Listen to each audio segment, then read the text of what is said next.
A fat guy, tired of being overweight, decides to call a company to order a 5-pound weight loss program. The next day, there's a knock on the door and there stands before him a 19-year-old babe wearing only a pair of Nike running shoes and a sign around her neck. The sign reads, "If you can catch me, you can have me." Without a second thought, he takes off after her. A few miles later, he finally gives up. He weighs himself and is delighted to find he has lost 5 pounds as promised. So he calls the company again and orders their 10-pound program. The next day, there's a knock at the door and there stands the most stunning, beautiful, sexy woman he has ever seen in his life. Again, with nothing but running shoes and a sign that says, "If you catch me, you can have me." He does his best, but no such luck. Later, he discovers that he has lost another 10 pounds and decides to call the company to order the 15-pound program. "Are you sure?" asks the representative on the phone. "This is our most rigorous program." "Absolutely," he replies. The next day, there's a knock at the door. He opens it. He finds a huge, muscular guy standing there, wearing nothing but pink running shoes and a sign around his neck that reads, "If I catch you, you are mine." He lost 25 pounds that day. Guy sits down in a dinner and asks for a bowl of chicken soup. The waitress says, "Sorry, but the guy next to you got the last bowl." He looks over and sees that the guy's finished his meal, but the bowl of soup is still full. He asks, "Are you going to eat that soup?" The other guy says, "No, help yourself." He slides the bowl of soup over and starts to eat. When he gets about halfway down, his spoon hits something. He looks down, sees a dead mouse, and immediately pukes all the soup back into the bowl. The other guy says, "Yeah, that's about as far as I got too."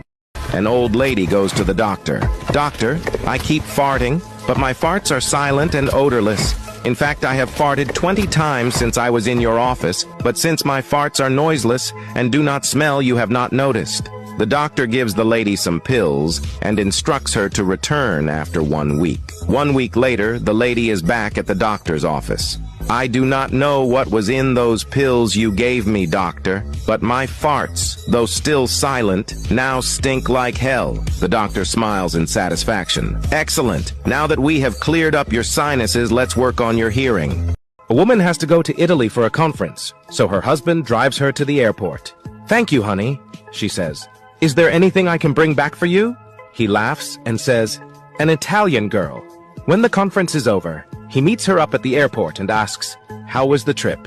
"Very good," she replies. "And what happened to my present?" "Which present?" "The one I asked for." "An Italian girl." "Oh, that. I did what I could. We'll just have to wait 9 months to see if it's a girl."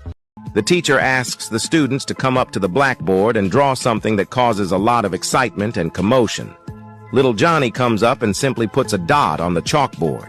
The teacher asks, "What is that?"